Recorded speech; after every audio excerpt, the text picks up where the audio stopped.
Bienvenue dans cette vidéo, on va parler de quelques sous-espaces hyperinvariants d'un opérateur borné sur un espace de Banach.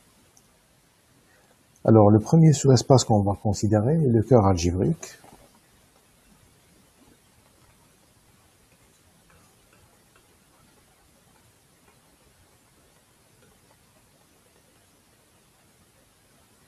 Et dans cette partie, on n'a pas besoin d'une norme, donc on va considérer uniquement un espace vectoriel sur le corps des complexes. Donc E est un espace vectoriel complexe.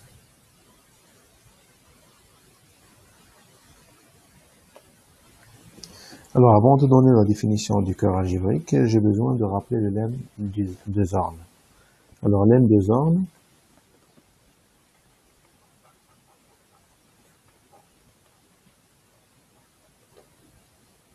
soit oméga, un ensemble non vide,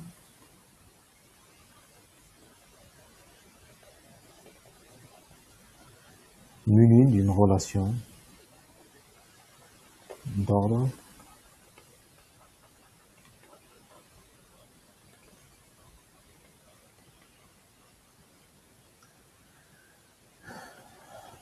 alors si tous ces ensembles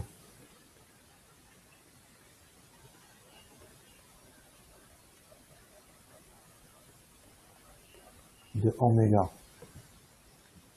totalement ordonnés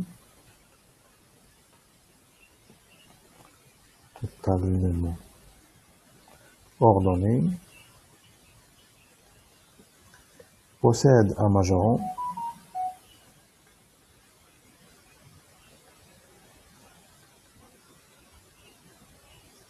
alors oméga possède un élément maximal.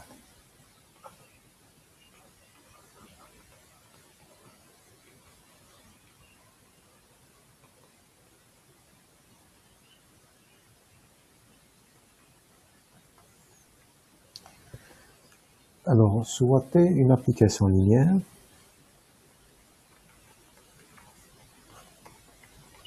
de E dans E,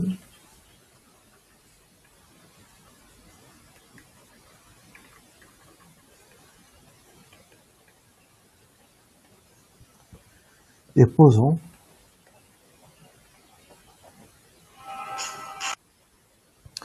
oméga égale à l'ensemble des sous-espaces vectoriels K de E tel que T de K égale à K. Alors, pour pouvoir appliquer le lemme de Zorn sur l'ensemble oméga, il faut vérifier que oméga est non vide.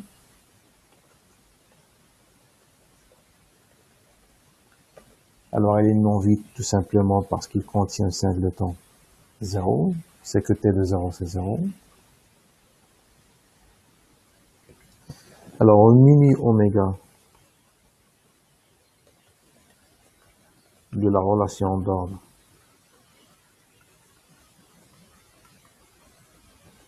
définie par l'inclusion. Et je prends oméga 0 formé des sous-espaces vectoriels indexés par I. Donc inclus dans les parties inclus dans oméga. Et on suppose que oméga 0 totalement ordonné.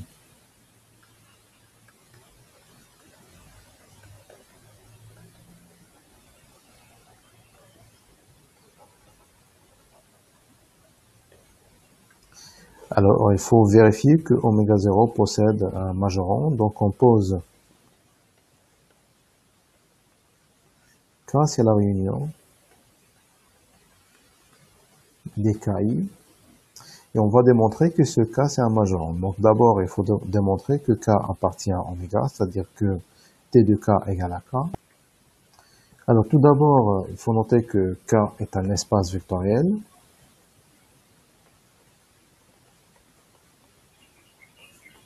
est un sous-espace vectoriel. Et ça, on le démontre facilement parce qu'on sait que les KI sont totalement ordonnés, donc on peut vérifier facilement que K est un sous-espace vectoriel. De plus, on a T de K égale à T de la réunion des KI.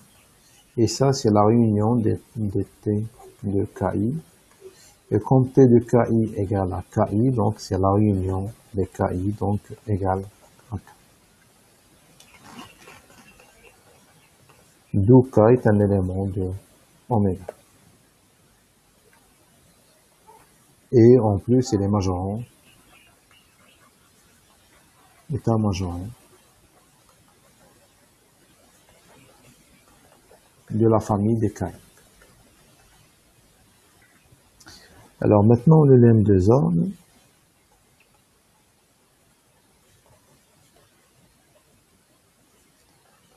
implique l'existence d'un élément maximal.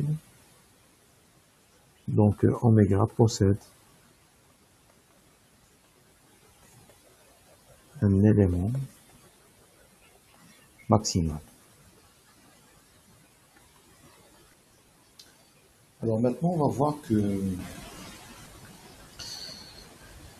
un tel élément maximal est unique. Donc un tel élément maximal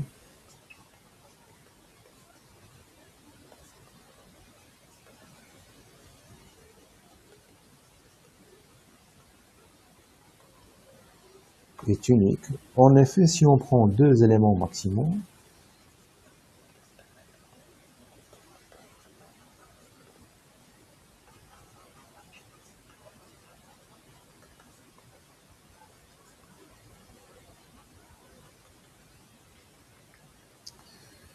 alors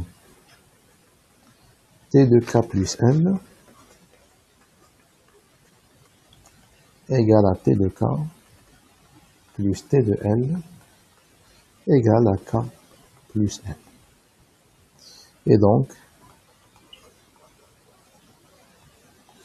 K plus L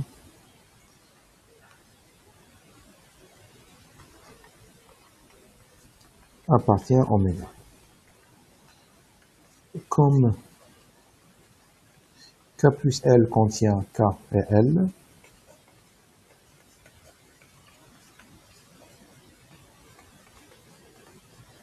et K et L sont des éléments maximaux de oméga, on obtient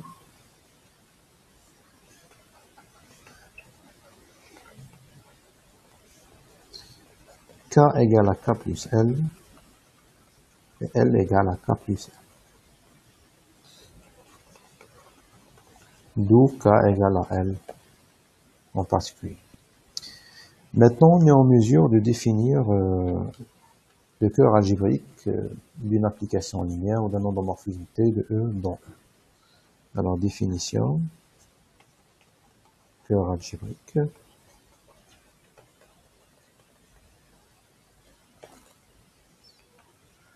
Alors, soit T une application linéaire de E dans E,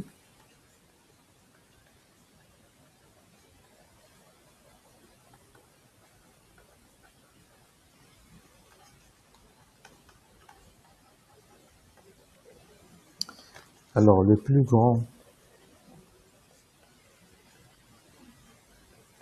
sous-espace K de E, vérifiant T de K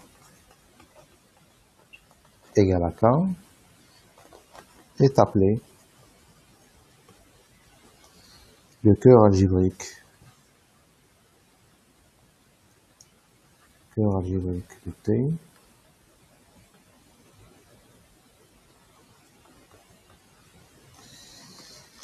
est noté par CO de T. Alors dans la proposition qui suit, on va caractériser les vecteurs du cœur algébrique. Alors proposition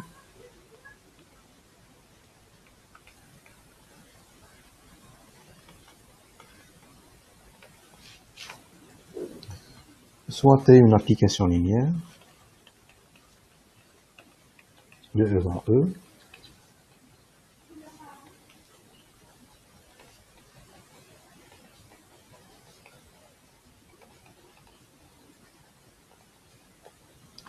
alors X appartient au cœur algébrique de T, si seulement si, il existe une suite de vecteurs de E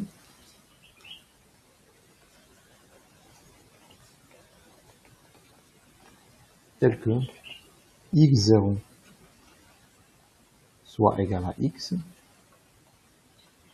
et xn égale à t de xn plus 1, quel que soit n supérieur ou égal à 0. Par preuve, alors on pose m l'ensemble des x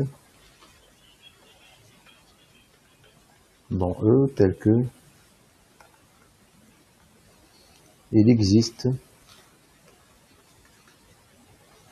une suite de E telle que x0 soit égal à x et xn égale à t de xn plus 1, quel que soit n supérieur ou égal à 0.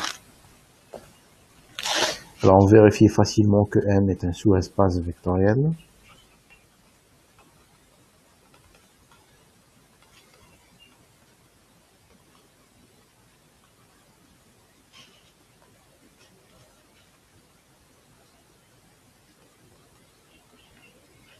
De E. Montrons que T de M égale à M.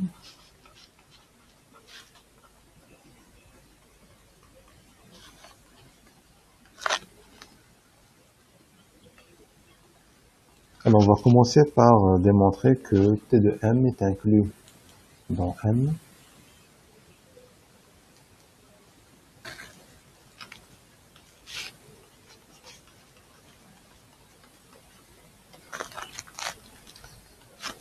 Alors soit X un vecteur de M,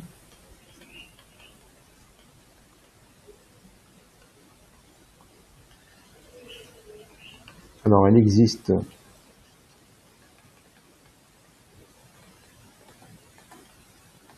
une suite Xn telle que x0 égale à x et xn égale à t de xn plus 1. Alors on pose v0 égale à t de x et vn égale à t de xn pour n supérieur ou égal à 0. Alors il vient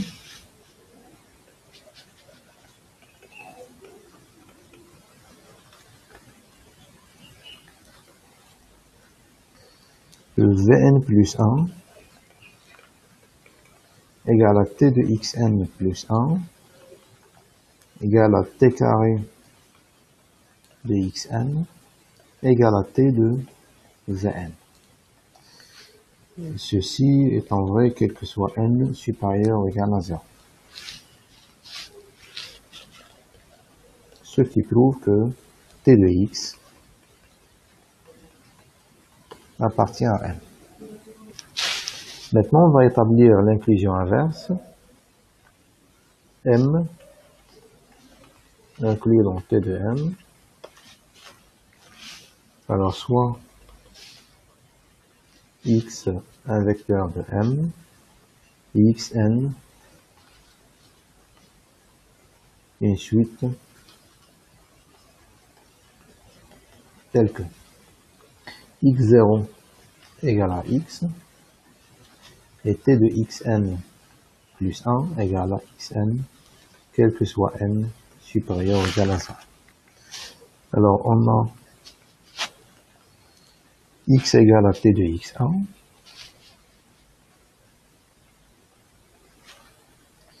et si on pose un égale à xn plus 1, alors on obtient un plus 1 égale à t de un. Alors évidemment, quel que soit n supérieur ou égal à 0, donc ça c'est pour n supérieur ou égal à 0. Et donc, ça montre que x1 appartient à m, et x qui est égal à t de x1 appartient à t de m. Donc, conclusion,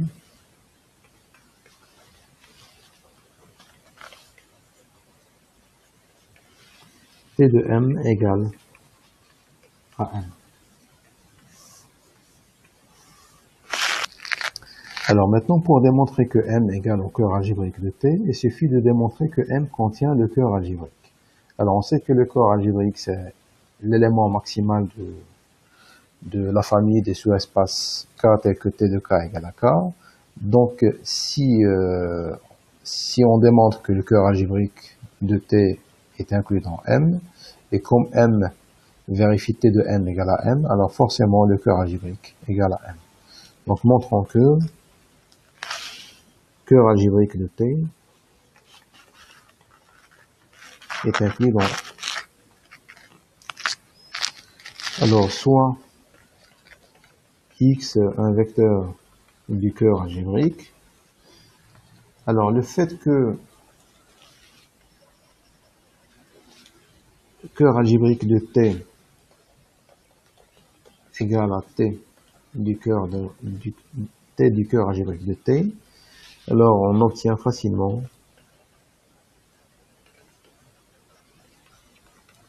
l'existence d'une suite xn telle que.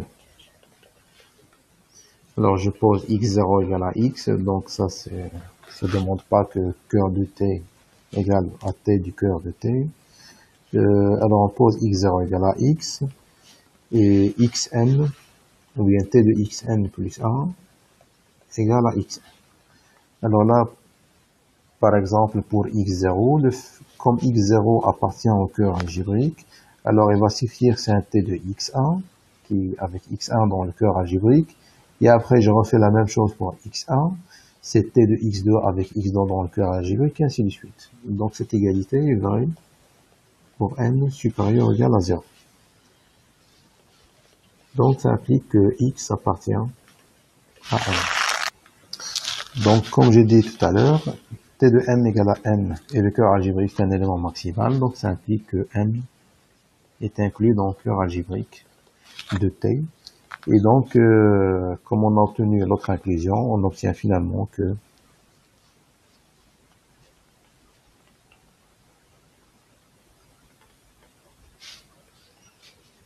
le cœur algébrique de t égale à m. Alors, à titre d'exercice, montrer que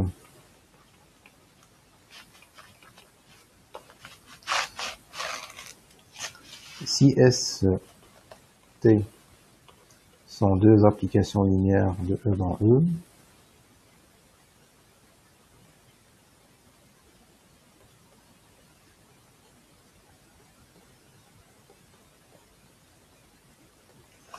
montrer que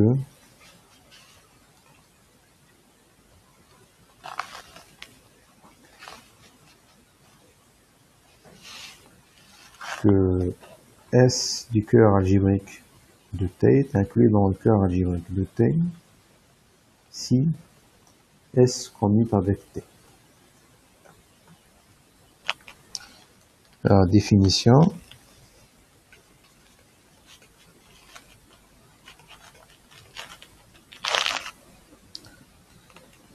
Soit T une application linéaire de E dans E,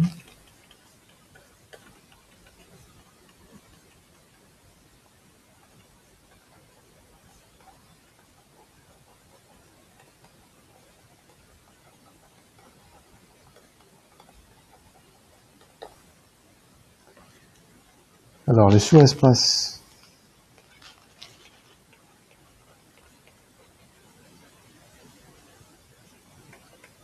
noté R infini de t égale à l'intersection sur les n positifs des images de t à la puissance n est appelée l'image généralisée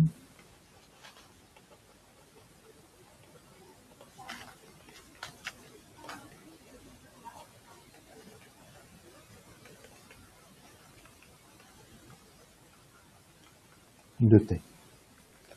Alors, remarque,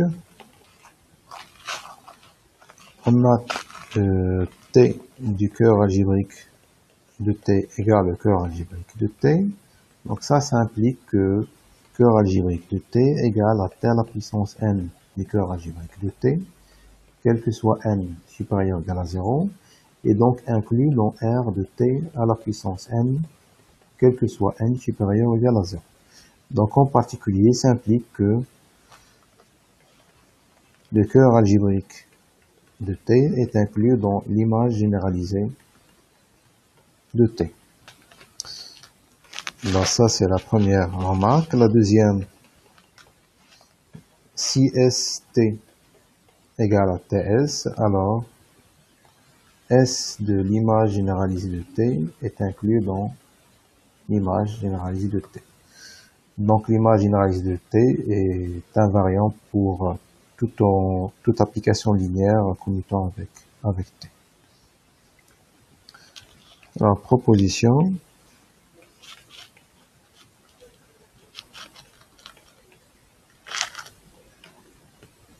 Soit t une application linéaire,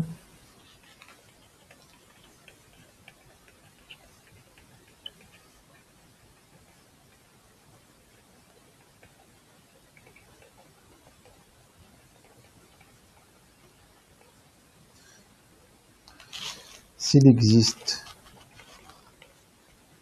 un entier n supérieur ou égal à 0, tel que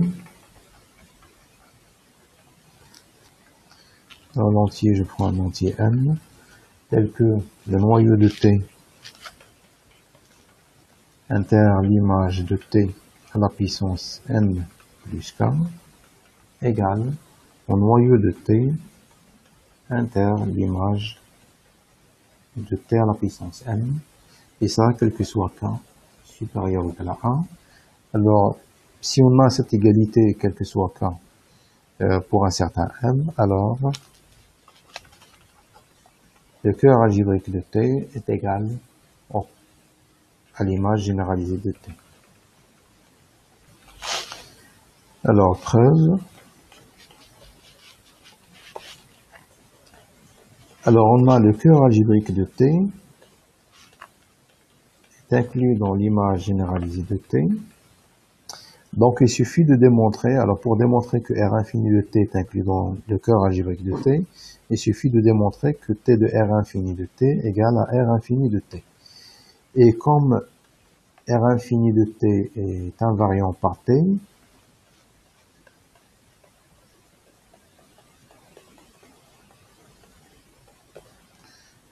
alors il suffit de montrer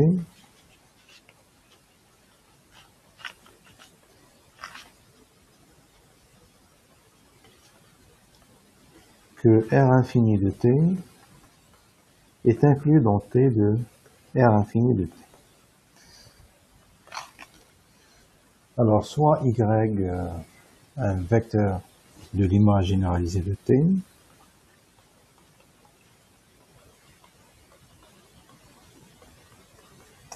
alors comme l'image généralisée de t est inclue dans l'image de t à la puissance n plus k, quel que soit k supérieur ou égal à 1, alors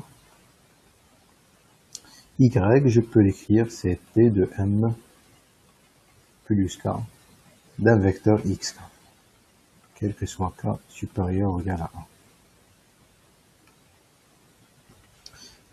Alors il vient que t de t à la puissance m x1 moins tn plus k moins 1. xk, c'est t2 à la puissance m plus 1. x1 moins t à la puissance m plus k. xk. Et les deux sont égaux à y, donc ça c'est y moins y, donc 0. Donc ça implique que t à la puissance m, x1 moins t à la puissance m plus k moins 1, xk, est un élément du noyau de t. Alors ça désigne le noyau de t.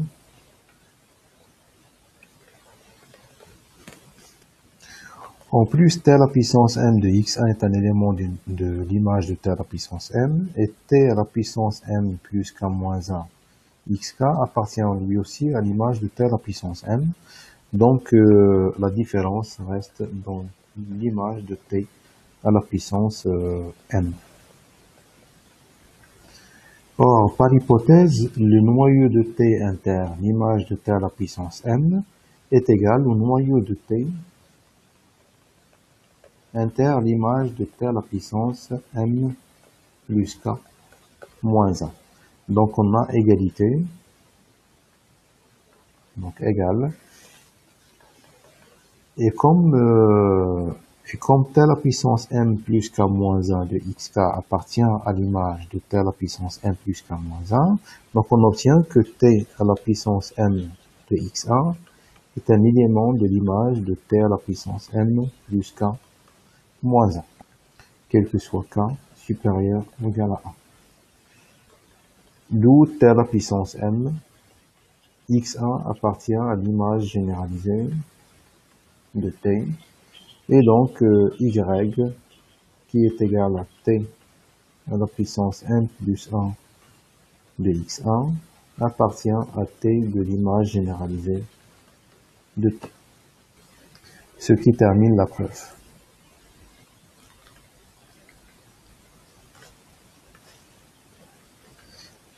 Alors, juste un petit mot sur cette égalité.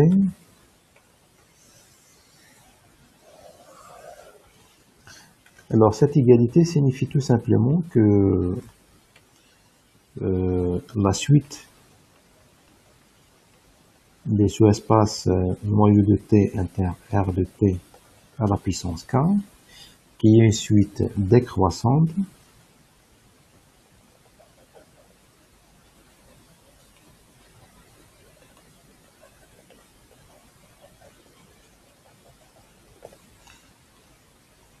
alors cette égalité est équivalente à la chose suivante, que cette suite est stationnaire.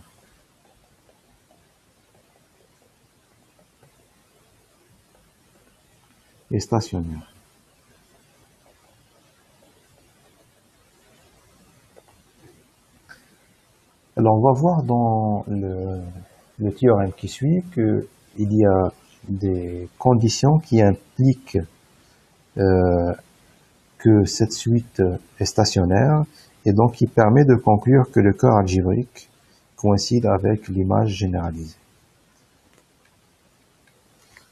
Alors, théorème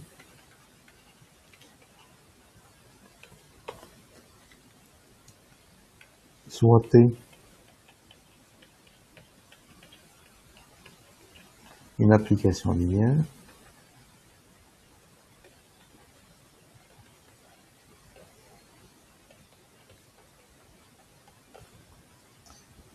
alors si l'une des conditions suivantes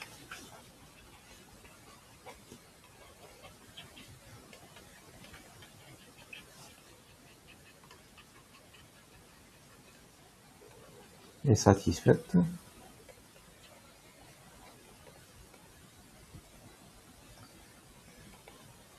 alors la première condition, noyau de T est de dimension finie, codimension de l'image est finie, noyau de T inclus dans l'image de T à la puissance n, quel que soit n, Alors ça, c'est équivalent à noyau de T inclus dans l'image généralisée de T.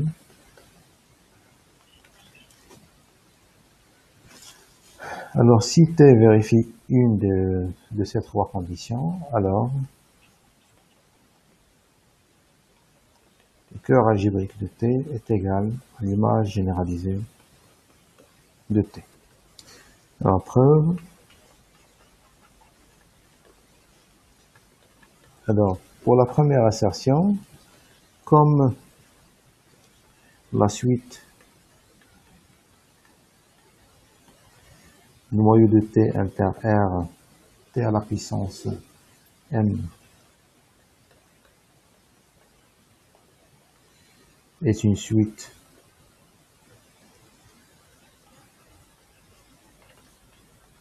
décroissante de sous-espaces de dimension finie,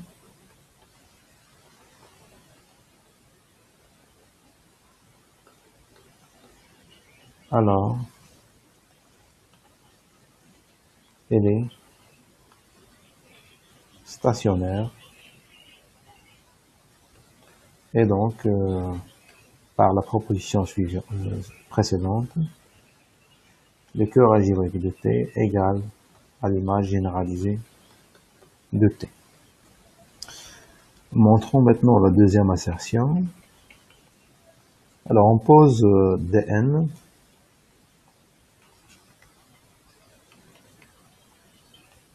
pour tout n supérieur ou égal à 0. On pose Dn égale le noyau de T inter Rt. Alors, pour conclure que l'image généralisée de T égale au cœur algébrique, il faut démontrer que Dn est stationnaire. Donc, montrons que Dn est stationnaire. Alors, Dn, c'est une suite décroissante, ça c'est clair. Montrons que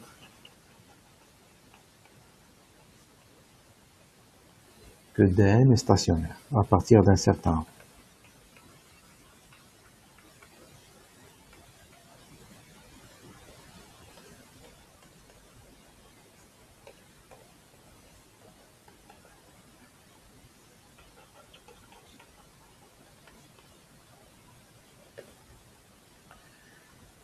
Alors, je considère une famille finie d'entiers, Ni, avec I entre 1 et K, des entiers naturels tels que, alors N1 inférieur à N2, inférieur à Nk,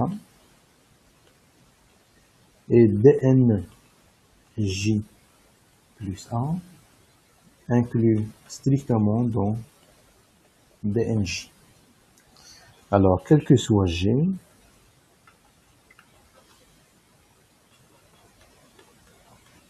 dans l'ensemble 1 K, il existe WG dans E, tel que TNJ WG appartient à DNJ moins DNJ plus 1.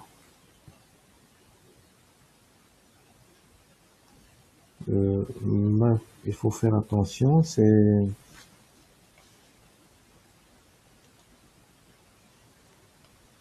DNJ plus 1. Donc c'est pas N indice G plus 1, c'est N indice G de tout plus 1. Alors soit F, alors l'image de T est de codimension finie, on est dans un cadre purement algébrique, donc je sais que n'importe quel sous-espace possède un supplémentaire, donc soit E, soit F, un sous-espace vectoriel de E, tel que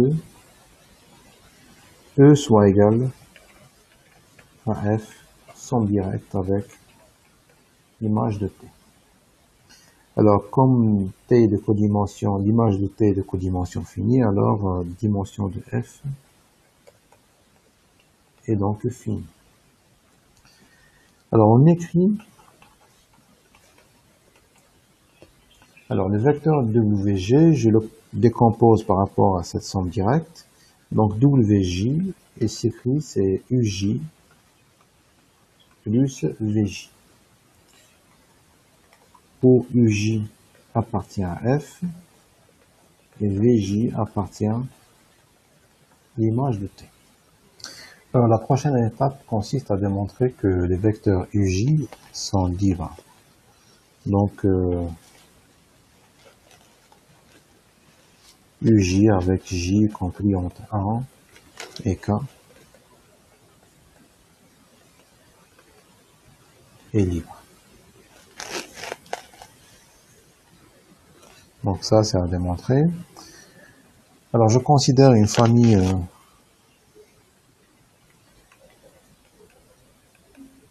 de scalaires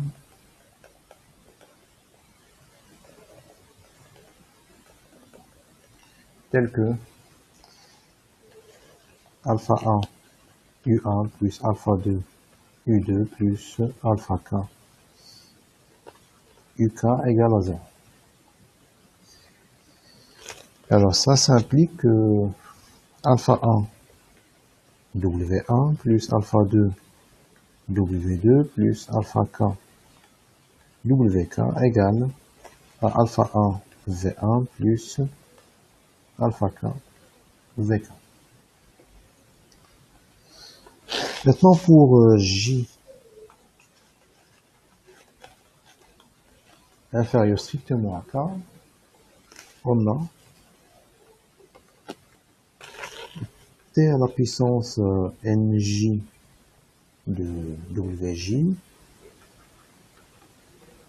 appartient au noyau de T, et donc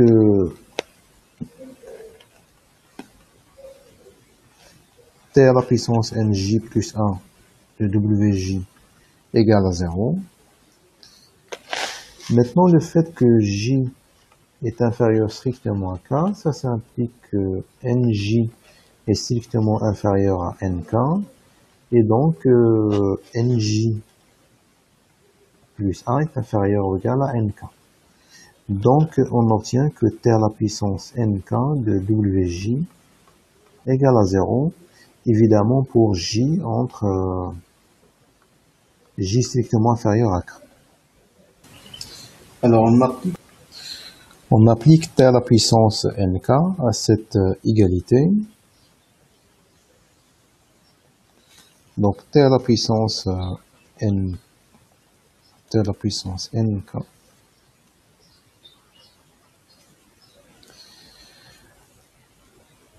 alors, je sais que T à la puissance NK de WG égale à 0 pour J strictement inférieur à K. Donc, si j'applique TNK à cette somme, il reste uniquement alpha K, T à la puissance NK, WK, égale à T à la puissance NK de alpha V1 plus alpha K VK. Alors, les VJ sont dans l'image de T, et donc cet élément appartient à R de T à la puissance NK, NK plus 1, d'une part, et d'autre part, TNKWK, c'est un élément du noyau de T. Et ça, bien sûr, c'est DNK plus 1.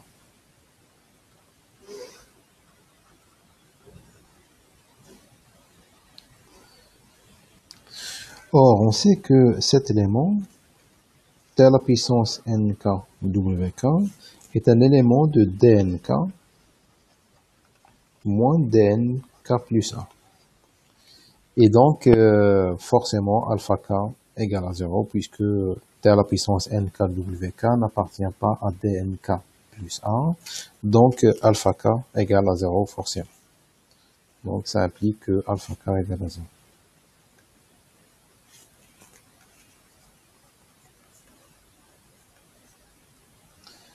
Alors, de la même manière,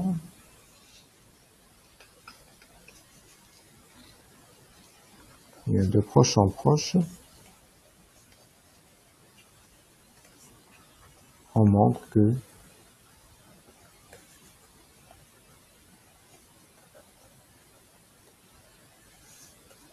alpha k égale à alpha k moins 1 égale à alpha k moins 2 égale à alpha 1 égale à 0.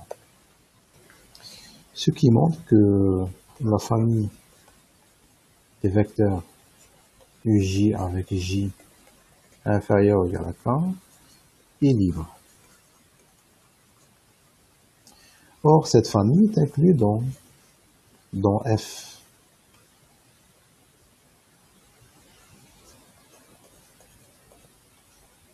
Et je sais que la dimension de F, c'est la codimension. C'est la codimension de l'image de T. Et donc, le K est inférieur ou égal à la codimension de R de T. Alors ça montre que l'ensemble des P, ou bien des J dans N, tel que dj strictement inclus dans G plus 1, et de cardinal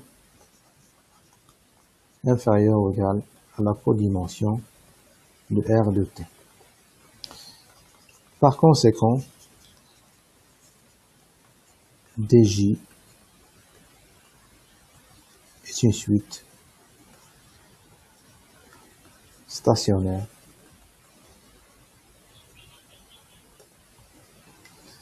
à partir d'un certain rang.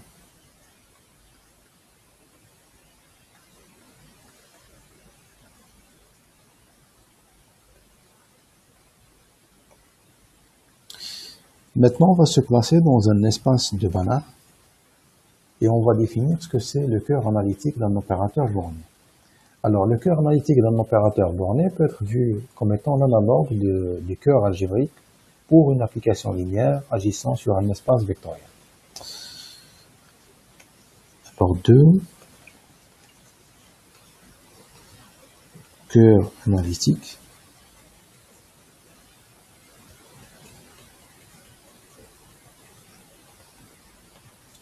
Donc là, on prend X, un espace de Banach.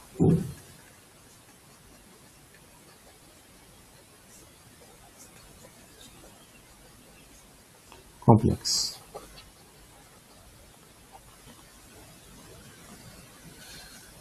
Alors, je prends T, l'application dans Bx. Alors, Bx, c'est l'algèbre des opérateurs bornés sur l'espace de Banach X. Alors, l'ensemble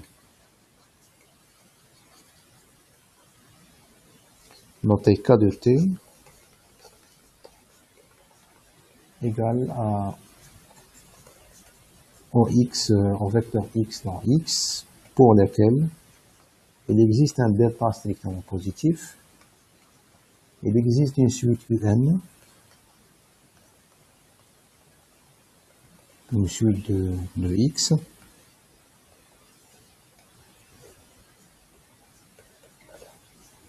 telle que U0 égale à X,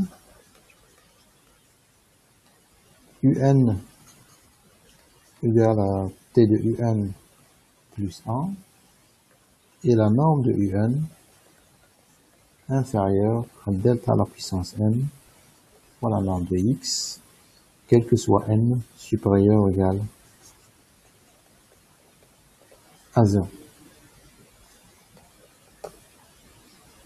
Alors cet ensemble est appelé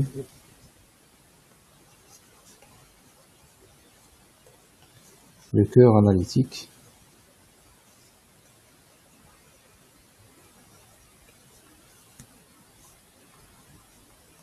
de T. Alors remarque,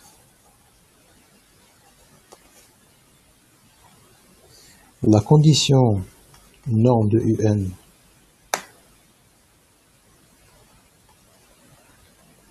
la puissance, la norme de UN inférieure à delta à la puissance n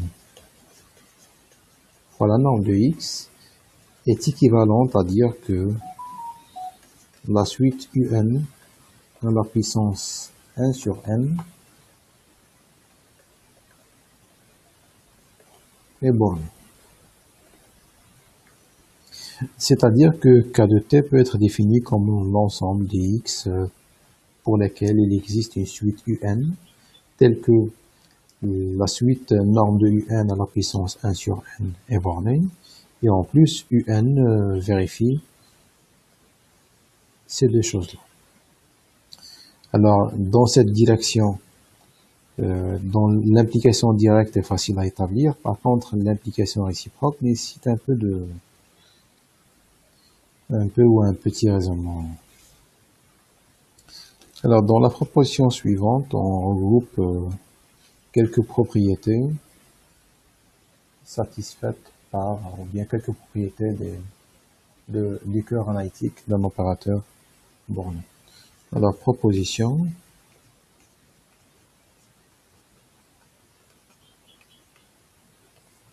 Alors, soit T, un opérateur borné sur X. Alors, les assertions suivantes sont équivalentes.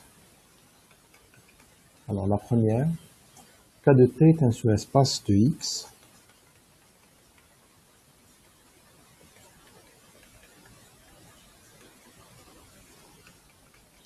La seconde, T de K de T égale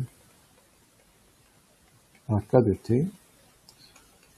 La troisième, K de T est inclus dans le cœur algébrique de T, qui est lui inclus dans R infini de T. Alors, évidemment, cette inclusion, on l'a déjà établie, donc il est connu, donc reste uniquement à démontrer que K de T est inclus dans le cœur algébrique de T. Alors, preuve, je change de couleur.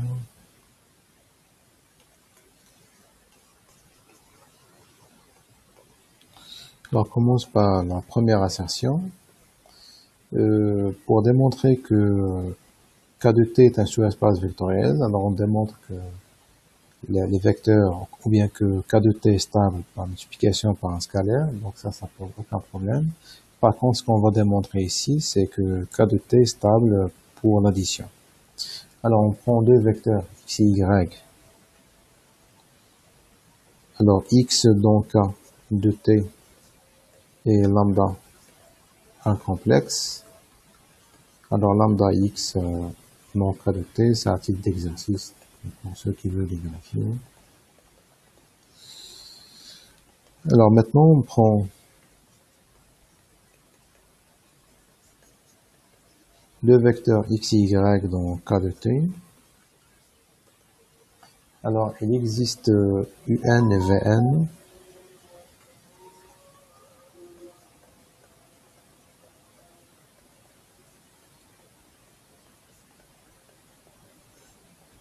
De suite de x. Et il existe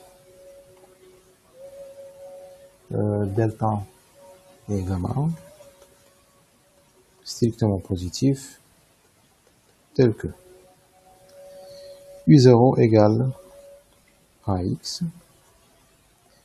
T de UN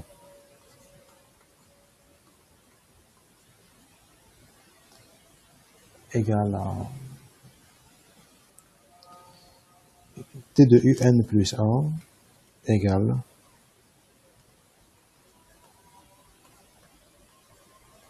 à UN, et la norme de UN inférieure à delta n fois la norme de x.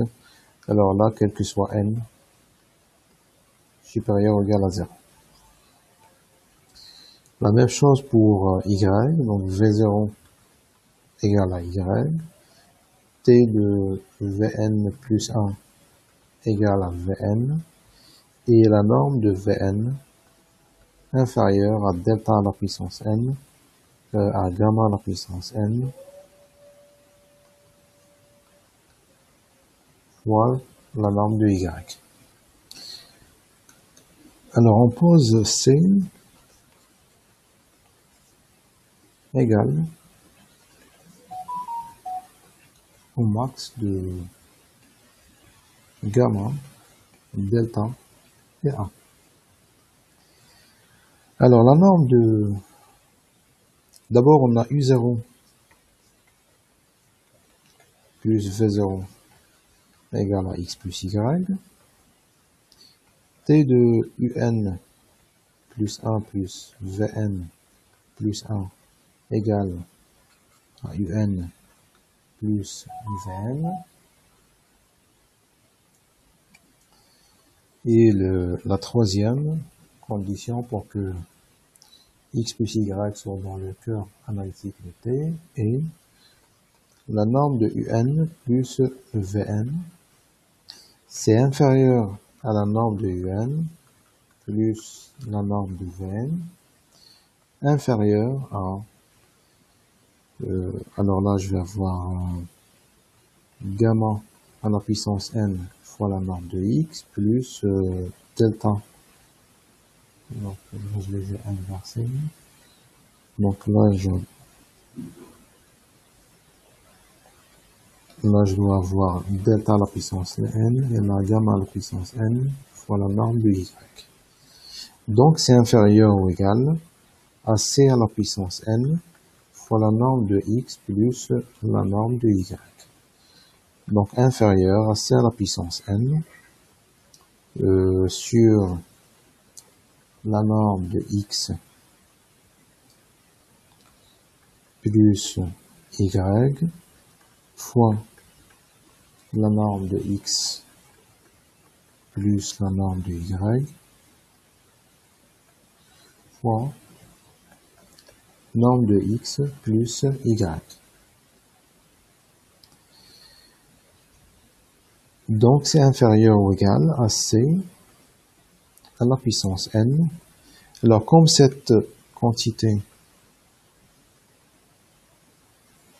est supérieure ou égale à 1, alors c'est inférieur ou égal à la norme de x plus la norme de y sur la norme de x plus y à la puissance n fois la norme de x plus y.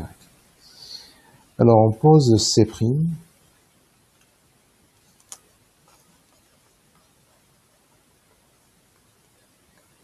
égale à c fois la norme de x plus la norme de y sur la norme de x plus y. Et dans ce cas, il vient que la norme de UN plus la norme de Vn inférieure à c' à la puissance n fois la norme de x plus y. Ce qui permet de conclure que x plus y appartient au cœur analytique de T. Montrons maintenant la deuxième assertion. Alors, il faut démontrer que K de T, T de K de T égale à K de T. Alors, on va commencer d'abord par établir que T de K de T est inclus dans K de T. Alors, on considère un vecteur x dans le cœur analytique. Et sans perdre de généralité, je peux supposer que Tx est différent de 0 parce que sinon, Tx serait dans K de T. Donc, il n'y a rien à démontrer dans ce cas. Donc, soit x dans K de T tel que T de x est différent de 0. Je considère aussi une suite n. Il y a un réel strictement positif delta tel que U0 égale à x, T de UN plus 1 égale à un, et la limite, ou bien la suite un à la puissance 1 sur n est bornée.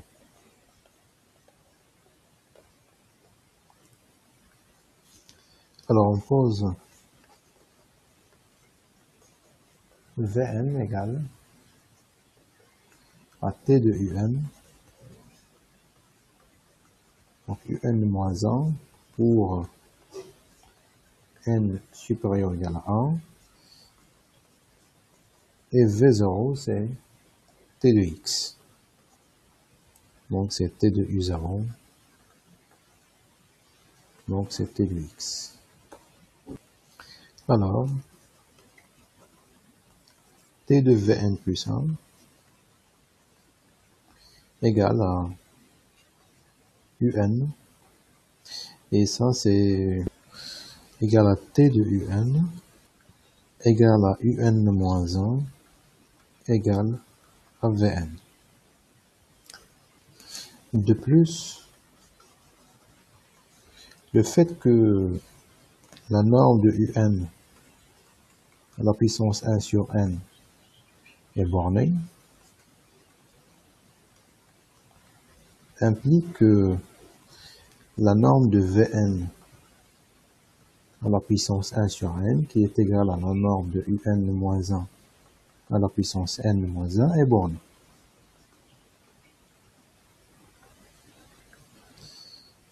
Ce qui implique que Tx appartient à k de t. Réciproquement,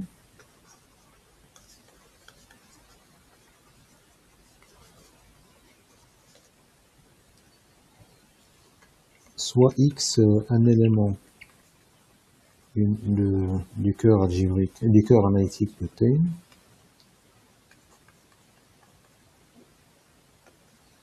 alors il existe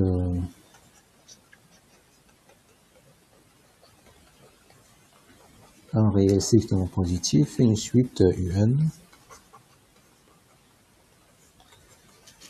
vérifiant u0 égale à x,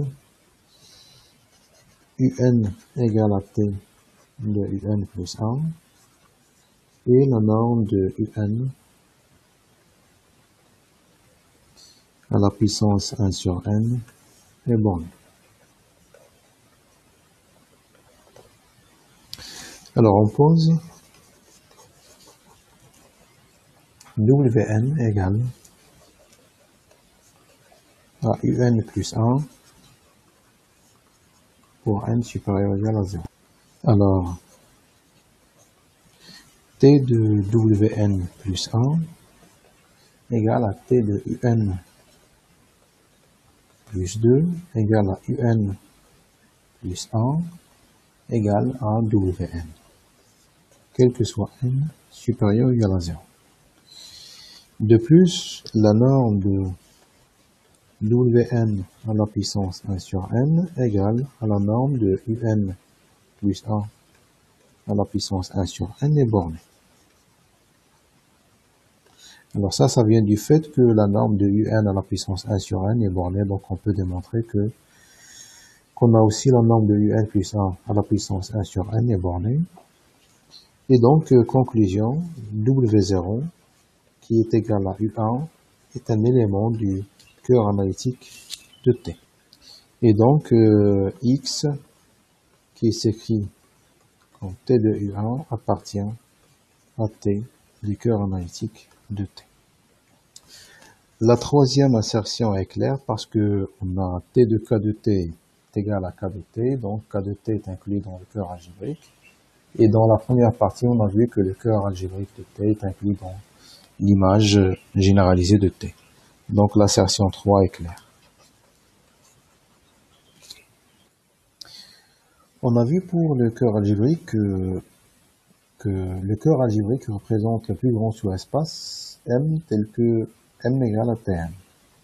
Alors le cœur analytique peut être vu comme étant le plus grand sous-espace M fermé, vérifions T de M égale à M. Alors, proposition.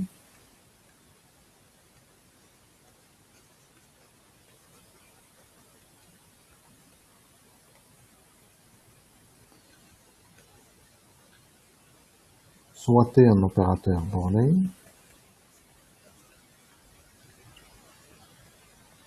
De X. Alors, première assertion. Si M est un sous-espace fermé de X, tel que Tn égale à M, alors M est inclus dans le cœur analytique de T. La deuxième assertion, si le cœur algébrique de T est fermé, alors cœur algébrique de T et cœur analytique de T coïncident. Alors, preuve.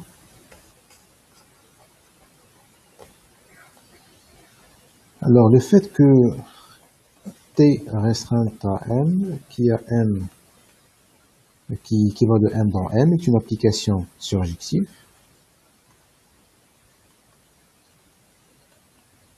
Donc, le théorème de l'application ouverte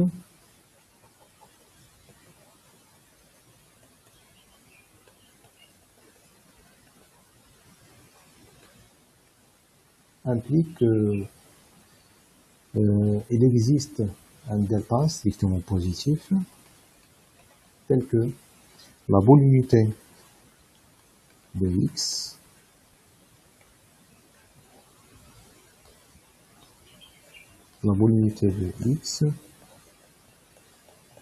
est inclus dans T de la boule de sens 0 et de rayon delta. Alors, il s'ensuit que, quel que soit A dans M, il existe B dans M, tel que A soit égal à T de B, et la norme de B est inférieure à delta fois la norme. Alors, soit X est un vecteur de M, on pose U0, alors on va construire une suite UN telle que U0 égale à X, T de UN plus 1 égale à UN, et la norme de UN à la puissance 1 sur N est bornée. Donc on pose U0 égale à X. Alors en utilisant ça, il existe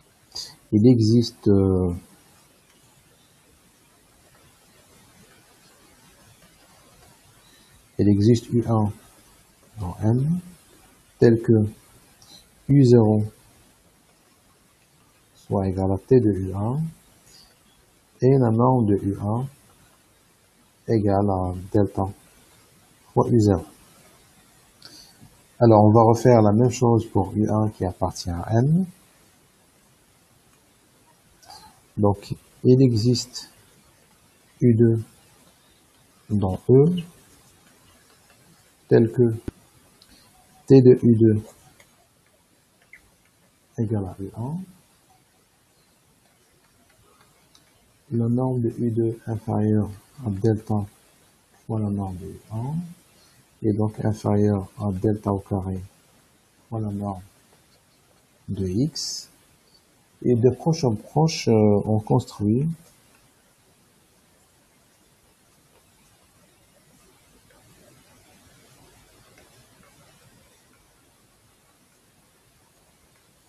une suite UN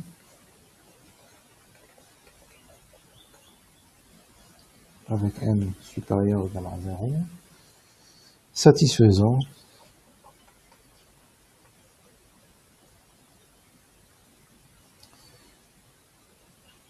U0 égale à X, T de UN plus 1 égale à UN, et la norme de UN inférieur à delta à la puissance n fois la norme de x. Ce qui implique que x appartient à k de t. Pour la deuxième assertion, on a toujours le cœur analytique est inclus dans le cœur algébrique de t. De plus, t du cœur algébrique de t égale le cœur algébrique de t. Donc si le cœur algébrique est fermé,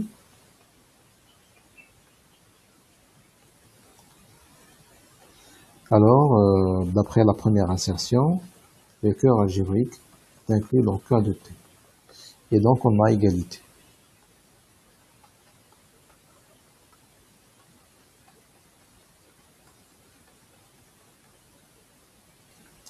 Maintenant, on va voir une caractérisation très importante des vecteurs appartenant au cœur analytique. Théorème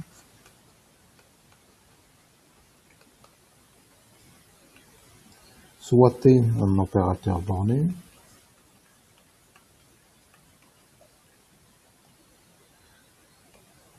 alors X appartient à K de T, si seulement si, il existe U ouvert de C contenant 0, et il existe F de U dans X analytique,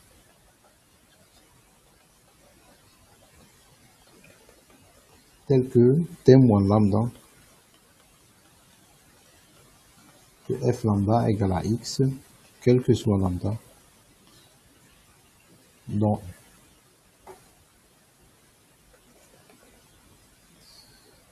Alors, une notation que je vais introduire, les fonctions analytiques de U dans X, on va les noter par HU X. Donc, ça va désigner l'ensemble des fonctions analytiques sur l'ouvert U à valeur dans X.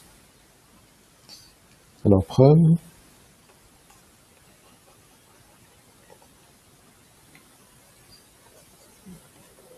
Là, on va établir l'implication directe d'abord. Alors, soit X, un élément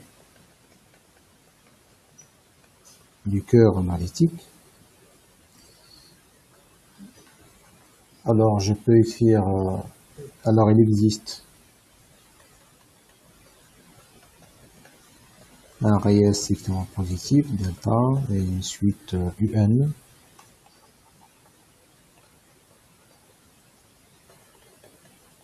Tel que U0 égale à X, T de UN plus 1 égale à UN, et la norme de UN inférieure à delta à la puissance n fois la norme de X. Alors, pour lambda de module inférieur à delta moins 1, on pose f de lambda égale à la somme de 1 à plus infini de lambda à la puissance n moins 1 un.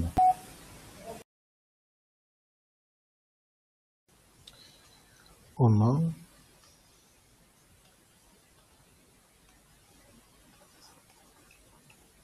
le module de bien la norme de lambda la puissance n moins 1 un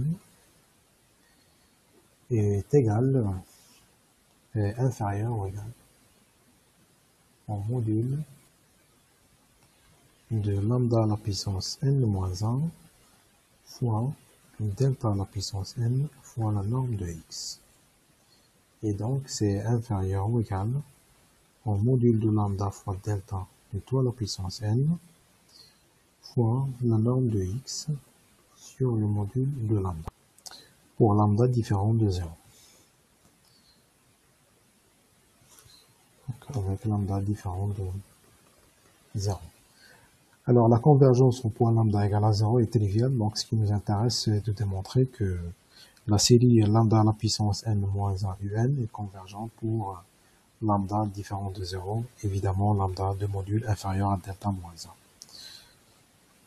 Maintenant, le fait que cette quantité est strictement inférieure à 1, on obtient la convergence de la série.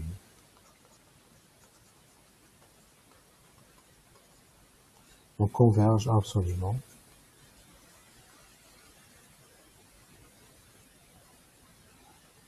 Sur la boule de centre 0 et de rayon delta moins 1.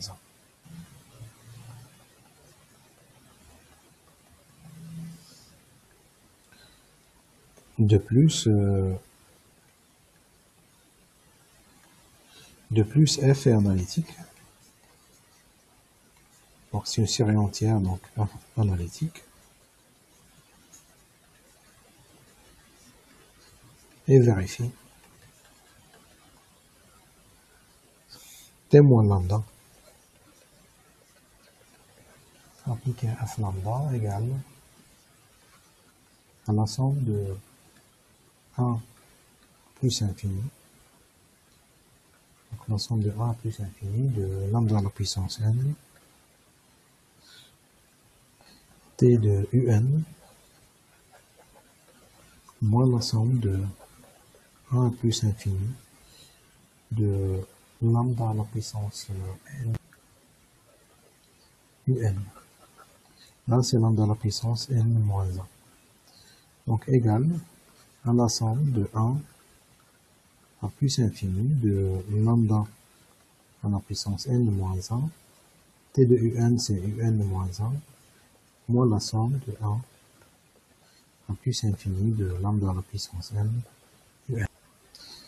Et ça, bien sûr, c'est égal à U0 après simplification. Donc, égal à x.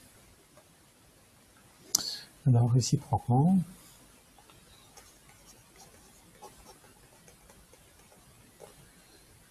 alors, U est un ouvert qui contient 0, donc il existe un epsilon strictement positif, tel que le disque de centre 0 et de rayon epsilon est inclus dans U. Maintenant, F est analytique sur U, donc il se développe en série entière dans le disque de centre 0 et de rayon epsilon. Donc, je peux écrire F de Z, ou bien F de lambda égale à l'ensemble de 0 à plus infini, lambda à la puissance n, Wn. Alors ça, je peux réécrire, c'est l'ensemble de 1 à plus infini de lambda à la puissance n moins 1, Wn moins 1, donc égal à lambda, à l'ensemble de 1 à plus infini de lambda à la puissance n moins 1. Et là, je remplace Wn moins 1, je pose que c'est égal à Un. Pour n supérieur ou égal à 1. Alors, il vient que x égale à t moins lambda de f lambda, donc égal à l'ensemble de 1 à plus infini de lambda à la puissance n moins 1, tun, moins l'ensemble de 1 plus infini de lambda à la puissance n, un. Donc égal à la somme de 1 à plus infini de lambda à la puissance n moins 1, tun. Et là, on fait un changement d'indice. Donc, il devient la somme de 2 à plus infini de lambda à la puissance n moins 1, tun moins 1. Ce qui est égal à t de u1 plus la somme de 2 à plus infini de t de un moins un moins 1. Là, c'est pas t de un moins 1, c'est tout simplement un moins 1. Donc, ça implique que x égale à t de u1. Donc, on a x égale à tout ça. Donc, x égale à t de u1.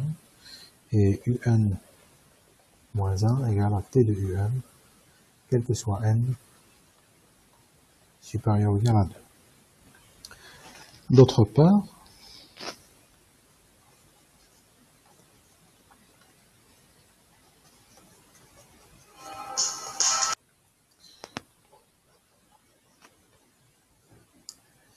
on a f de epsilon sur 2 existe, et c'est égal à la somme de 1 à plus infini de epsilon sur 2 à la puissance n moins 1 fois un. Et donc, ça implique que la limite en plus infini de epsilon sur 2 à la puissance n moins 1 un égale à 0. En particulier, la suite epsilon sur 2 à la puissance n moins 1 un en norme est inférieure à c, quel que soit n supérieur ou égal à 1. Donc c'est une suite qui est bornée. Et donc la norme de un est inférieure à c fois 2 sur epsilon n moins 1. Maintenant je mets le tout à la puissance 1 sur n, et donc ça donne c à la puissance 1 sur n, ça à la puissance 1 sur n, et vu que ça tend vers 1, ça tend vers 2 sur epsilon, donc la norme de un à la puissance 1 sur n est inférieure ou égale à une suite qui tend vers 2 sur epsilon, et donc c'est une suite qui est bornée, donc ça implique que la norme de un à la puissance 1 sur n est bornée.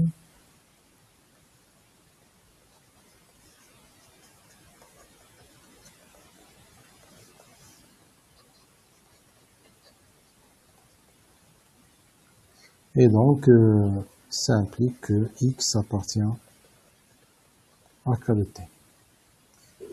Ce qui termine la preuve, et donc cette vidéo touche à sa fin. Je vous donne rendez-vous dans une nouvelle vidéo pour parler de la partie quasi-nilpotente d'un opérateur. Au revoir.